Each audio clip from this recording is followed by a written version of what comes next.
너무 쉽게 잡아낼 수가 있어요. 매일 그냥 100만 원씩 받아가지고 모아놔서 쓰면 되지 않냐. 그 쓸 때 결국 그 재원이 어디서 났느냐를 물어볼 수밖에 없기 때문에 네.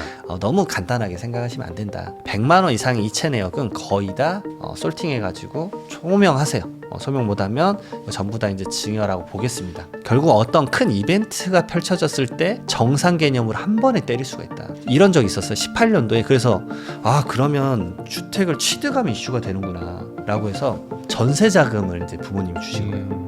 그것도 ATM에서 빼서 주신 거예요. 그분이 ATM에 한 번 뽑을 때 600만 원 뺄 수 있거든요. 네. 9억 9천만 원. 9억을.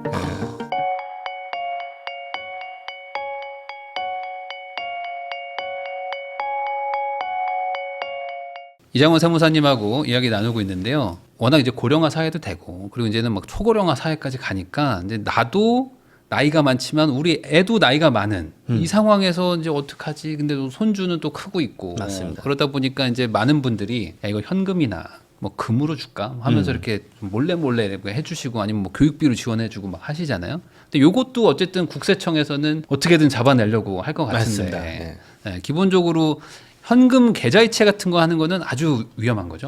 우선은 최근에 이제 부동산 대책이 또 나왔으니까 혹시나 이제 저걸 받고 나서 네. 저걸로 자녀가 이제 부동산을 취득한다. 뭐 네. 취득 자금이 됐다 그러면 저거는 증여세 신고 안 하면 아주 리스크예요.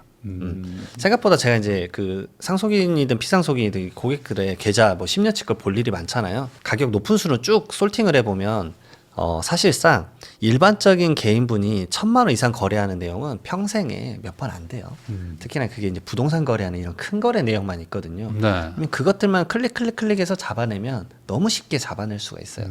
그러니까 너무 쉽게 생각하시는 경향들이 있는데 예를 들어서 그러면 매일 그냥 100만 원씩 받아가지고 모아놔서 쓰면 되지 않냐. 그 쓸 때 결국 그 재원이 어디서 났느냐를 물어볼 수밖에 없기 때문에 네. 너무 간단하게 생각하시면 안 된다. 그리고 이제 상속세 세무조사 펼쳐지면 기본적으로 아버지랑 뭐 자녀다라고 가정을 해보면 100만 원 이상의 이체 내역은 거의 다 솔팅해가지고 소명하세요. 소명 못하면 전부 다 이제 증여라고 보겠습니다. 그래서 네. 증여세 맞고 10년 이내에 증여니까 상속재산이 또 포함되고 그런 식으로 과세가 아주 눈덩이처럼 커질 수가 있습니다. 네. 그래서 이제 현금 계좌이체가 국세청에 무조건 통보된다. 그 통보되더라도 속된 말로 말씀드리면 그걸 다 조사 안 해요. 왜냐하면 잠깐 빌려줬을 수도 있으니까. 결국 어떤 큰 이벤트가 펼쳐졌을 때 정상 개념으로 한 번에 때릴 수가 있다. 그걸 좀 유념해라. 제가 그 말씀드립니다. 그러면 가능하면 뭐 정말 뭐 돈 거래한 거 아니면 아예 계좌이체는 안 하는 게 좋겠네요. 기본적으로. 아니면 차용증을 쓰고 제대로 갚던가. 그러게 하셔야 돼요. 부모님한테 용돈 주는 경우 좀 있지 않습니까? 네. 그런 것들도 나중에 문제가 되는 건가요? 그래서 부모님에게 이제 예를 들어서 내가 역으로 용돈을 줬다.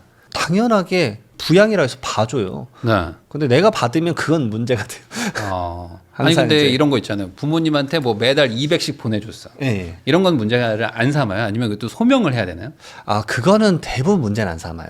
근데 부모님이 그걸 받은 재산으로 어떤 부동산을 샀는데 네. 부모님도 마찬가지로 취득자금 소명을 해야 되잖아요. 알고 봤더니 그분이 은퇴한 지 오래됐어요. 네. 그러면 그러면 이거는 좀 그렇지 않나 라고 해서 소명이 올 수도 있어요. 그럼 반대로 부모님이 우리 애한테 용돈을 주는 거는 증여로 나중에 한 방에 맞을 수 있다. 네, 한 방에 맞아요. 그래서 생활비 줘도 안 걸린다 하시는데 말씀드릴 수 있는데 그걸 다 잡아낼 만큼 국세청이 한가하지 않아요. 100만 원, 200만 원 줬는데 그거 언제 그거 다 잡고 있겠습니까? 네. 특히나 자녀에게는 10년간 5천만 원 공제도 되고 네. 그다음에 혼인이나 출산하면 1억 원 공제 더 되잖아요. 그러니까 그러게 이슈를 삼지 않아요. 그 제도가 생긴 것도 이제 막 결혼하는 신혼부부가 자금 출처 소명이 제일 안 돼요. 그렇죠. 맨날 걸리니까. 그래서 네. 이거 웬만하면 넘어가자. 이것 때문에 결혼 안 해버리면 어떡해. 라고 해서 그 공제가 생긴 거예요. 네. 네, 개인적으로 생길 거면 2억까지 늘려줘도 되지 않았을까. 왜냐면은 좀 더 결혼하는데 좀 더 많은 자금이 필요할 수 있으니까.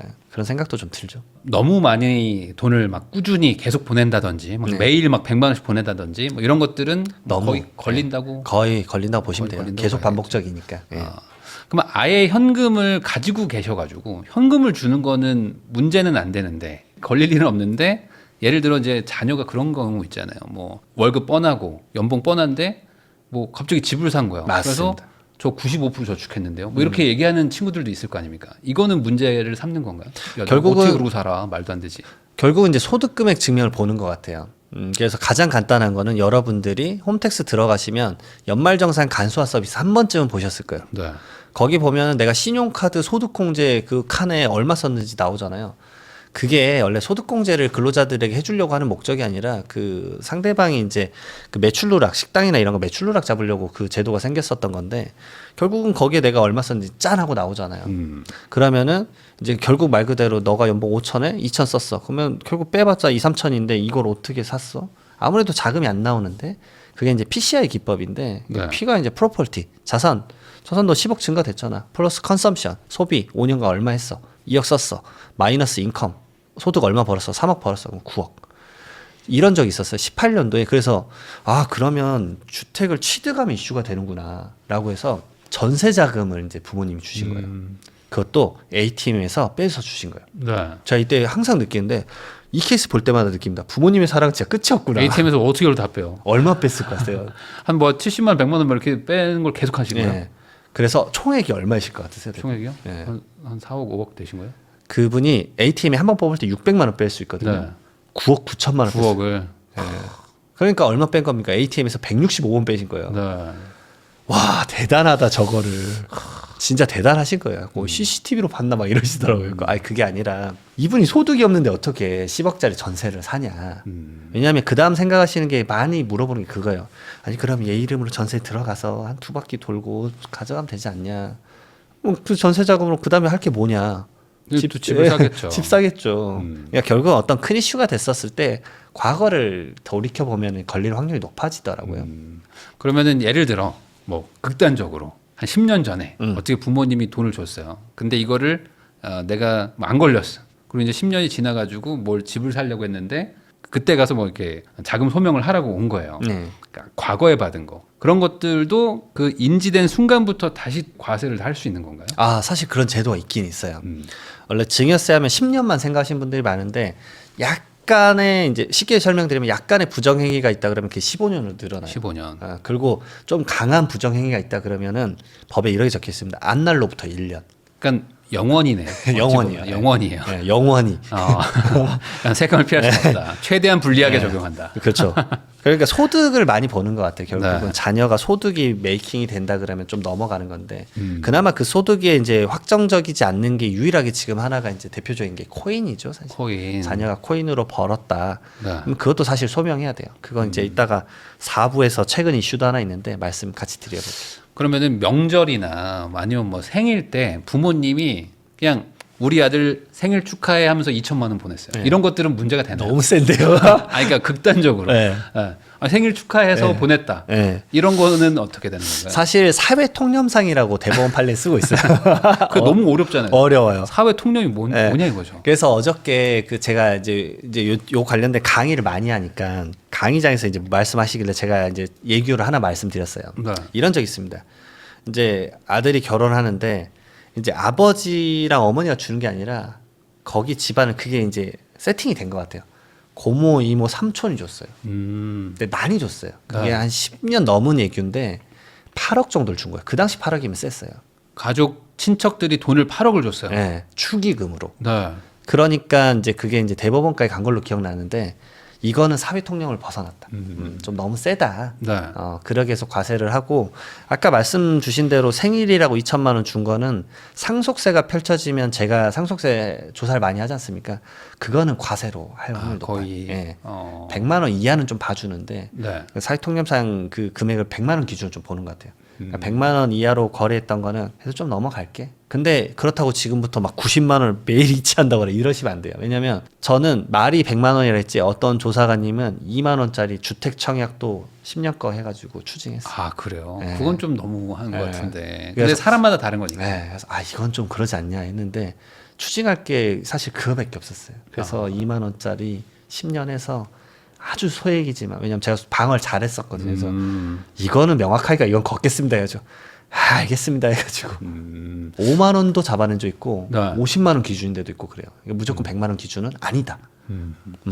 그러면은 이런 거는요. 뭐 예를 들어 뭐 극단적인 걸 계속 갈 수밖에 없는데 예를 들어 뭐 제가 막 천억 부자예요. 네. 천억 부자가 아들 생일이라고 2천만 원 주는 거는 음. 이건 사회 통념상 괜찮은 것 같기도 하거든요. 네. 이렇게 부자니까 네. 이런 것도 안 되는 거예요. 그렇죠. 그 사람의 가액을 보는 게 아니라 그냥 결국은 준 가액을 보는 돈만 거죠. 본다. 예. 사실 그건 맞겠네요. 네, 그러니까 그게 세금은 어차피 그 금액으로 보는 거니까. 네, 맞습니다. 음. 그러니까 뭐 예를 들어서 뭐 집을 100억짜리 사는데 네. 5%밖에 안 보태줬다. 근데 5억 기준은 큰데 5%밖에 안 보태줬다라고 하면 사실은 갑자기 좀 이게 말이 안 맞을 수 있기 때문에. 그러네요. 예. 무조건 그냥 절대적인 금액으로 된다는 거죠. 그래서 세율 구간도 다 금액으로 이제 결국 때리는 거죠. 결국에 부동산 사는 거, 특히 이제 요즘에는 뭐 대출도 받아가지고 부동산 사고 뭐 전세 끼고 사면은 뭐 서울만 해도 지금 평균가가 한 10억이기 때문에 웬만한 분들 뭐 아파트 샀어요 하면 10억, 15억대들 막 사시는데 서울 기준으로 그러면 그것만으로도 벌써 큰 금액이고 맞습니다. 이런 것들도 이제는 뭐 세무조사, 뭐 자금 출처에 대해서 막 소명하라고 온다면 미리 좀 대비하면 좋을 텐데 세무조사라는 걸 뭐 대비한다는 게 어떤 게 있는 걸까요? 우선은 취득 전에 생각하시는 게 좋아요. 왜냐하면 세무조사가 터지면 결론부터 말하면 이제 이게 문서가 두 종류거든요. 해명 자료 요청 안내랑 세무조사예요. 네. 해명 자료는 말 그대로 당신 좀 이렇게 보여요. 그래서 좀 이제 말씀 좀 주세요. 해서 그거를 잘 대응을 하고 말씀을 잘 드리고 조사관님한테 약간 오해가 있었다 이러게 된 거다라니까 아 그렇군요 하고 넘어가요. 그러니까 거기서 이제 의심을 사면 세무조사로 넘어가거든요. 아니면 세무조사를 바로 내가 이제 문서를 받았다라는 얘기는 뭐냐면 이제 결론은 하나입니다. 추징은 100%예요. 세무조사 받았다. 네, 세무조사 이제 안내서를 받았다. 그러니까 문서 제목이 달라요. 문서가 국가에서 오는 문서가 그래서 세무조사라고 찍혀 있으면 얼마가 추징될까를 이제 고민하셔야 돼요. 가산세가 얼마 붙을 것이냐 이렇게 좀 관점을 가져가야 되는 게 조금 다른 거고. 자금 출처라는 거는 이렇게 말씀드릴 수 있을 것 같아요. 이 문서를 먼저 받지 않았으면 좋겠다라는 걸 미리 준비하는 단계예요. 그러니까 항상 저는 예방적 절세를 말하는 이유가 이게 한번 문서 받으시면요. 이게 스트레스가 아, 그렇죠. 이게 감당 못 합니다. 사실 심하고 상속세 같은 경우도 세무조사 거의 100% 하는데 한 3달씩 하거든요. 이게 저 같은 경우에 직업으로 하니까 스트레스가 좀 덜한 편이지만 이게 스트레스가 엄청나요. 그래서 미리 자금 출처를 조사하실 때 이런 관점으로 보셨으면 좋겠는데 계약서 쓴 날과 잔금 치른 날 전후 3개월 정도를 봐요. 그동안의 그 혹시나 계좌 내역을 한번 미리 살펴봐라. 당연히 그러겠죠. 계약금 내기 전에 부모님이 한 달 전에 돈 줘서 요걸로 계약금 내라. 그러니까 그런 것들이 표 튀어나오면 속된 말로 이거는 어떻게 빠져나갈 수가 없습니다 라고 말할 수밖에 없는 거죠. 그러면 그 당시 시점에 혹시나 아니야 이거 저 빌린 겁니다. 차용증 있습니다. 그러면 차용증에 따라서 이자 지급한 내역 말해가지고 소명하시죠. 그러니까 만약에 부모님한테 돈을 받으면 차용증은 무조건 써라. 그래 말씀드릴 수밖에 없어요. 네. 증여세가 너무 높을 수 있으니까. 물론 이제 가액에 따라서는 내가 그전에 받은 적이 없다. 그리고 지금 이번에 혼인할 거고 기존에 증여받은 거 없으니까 나 1억 5천 정도는 괜찮다. 그러면 괜찮습니다. 이래 말을 하는 거죠. 말 그대로 미리 사전에 이런 것들을 공부하고 이게 맞는지 내용들을 좋은 뭐 이런 유튜브나 아니면은 가까운 세무사님하고 상담을 받으셔가지고 좀 조금이라도 짰으면 좋겠다. 저 갑자기 궁금한 게 생겼는데 그 차용증 요즘에 그거 많이 아시니까 차용증은 썼는데 그리고 뭐 예를 들어 공증도 받아놨어요. 근데 이자를 안 준 거예요. 예. 요거 그럼 나중에 제가 깜빡해서 이자 드릴게요 하면은 소명이 되는 건가요? 아니면 너 이자 안 줬기 때문에 차용증도 사실은 거짓이야라고 하는 건가요? 아주 위험합니다, 사실은. 이자를 안 주면. 결국은 공증을 받든 뭐 거기다가 이제 근저당권을 설정하든 다 필요 없더라고요. 왜냐하면 실질적으로 계좌만 봐요. 차용증은 그냥 그 약간의 이제 계약이긴 하지만 차치하는 거예요. 왜냐면 이거 가장행위일 수 있다. 네. 그러니까 오히려 저는 그런 말씀도 드려요. 공증을 굳이 받을 필요 없다. 왜냐면 차용증만 쓰고 그다음에 이 날짜가 이제 오해 살까봐 뭐 예를 들어 23년도에 돈 빌린 건데 조사 25년에 나오니까 허겁지겁 23년이나 쓸 수 있잖아요. 그러니까 우체국에다가 뭐 내용 증명 그런 서비스 하면은 10,000원도 안 하잖아요. 돈을 거의 다 아끼시고 네. 실질적으로 가장 중요한 건 여기 차용증에 나온 대로 이자 지급을 해라. 그리고 또 많이 물어보시는 게 연애 난 한 번 지급한다 이래 써놓으세요. 네. 제발 하지 마라. 왜냐하면 23년 뭐 1월에 부동산 하면서 빌렸어요. 23년 12월에 이제 연이자 주는 거잖아요. 조사가 8월에 나오면 네. 이자 지급은 한 번도 안 하게 되잖아요. 모든 건 실질만 보기 때문에 월마다 웬만하면 하고 이자 지급하세요. 그럼 이자 지급을 했던 내역이 있으면은 이거 실질적으로 차용을 하고 이제 조사관님도 봐주실 거다. 근데 그런 내역이 없으면 조사관님 관점에서 말씀을 드려보면 조사관님도 웬만하면 넘어가고 싶어 할 거예요. 왜냐하면 너무 민원이 많으니까. 근데 뭔가 상부에다 제출하고 할게 있어야 그러니까 뭐라도 이게 있어야지 제출을 하는 거잖아요. 구두로 갑자기 뭐 예를 들어 위에 계신 과장님한테 가가지고 아 갚을 거래요. 이게 말이 되겠냐고요. 야, 너 이리 와봐. 이렇게 하는 그렇죠. 거죠. 야, 너 믿냐 그 말을? 그러니까 그렇게 되는 거예요. 그렇죠. 결국은 이제 현실성으로. 예. 그러면 만약에 이자를 뭐 아직 안 주고 계셨던 분들도 있다면 지금이라도 우선은 뭐 밀린 거 한 번이라도 다 내놓으면 아, 제발. 그러면은 어쨌든 넘어가는 거예요. 예, 그렇죠. 어떻게든 하고 저기에다 뭐 이자 이렇게 써가지고. 아빠 미안해요. 뭐 이렇게 늦었어요. 이렇게 해주면 어쨌든 해결은 되는 거예요. 예, 그리고 그래서 웬만하면 저는 그냥 자동이체 걸어놓으라고 말씀드려요. 자동이체를. 예, 이거 꼭 까먹어요. 그래서 6개월 까먹고 1년 까먹어요. 1년은 까먹은 게 아니다. 그걸 안 주시기로 작정한 거 아니냐. 그러면은 확실한 건 계좌를 본다는 거네요. 네, 계좌를 계좌에서 돈 거래가 맞아요. 됐다. 현금 들였는데요, 이런 거 안 되죠. 현금 들였는 내가 약간 애매해요. 그래서 저는 웬만하면 그거 하지 말라 그래요. 이게 믿기가 어려워요. 네. 예, 사실은.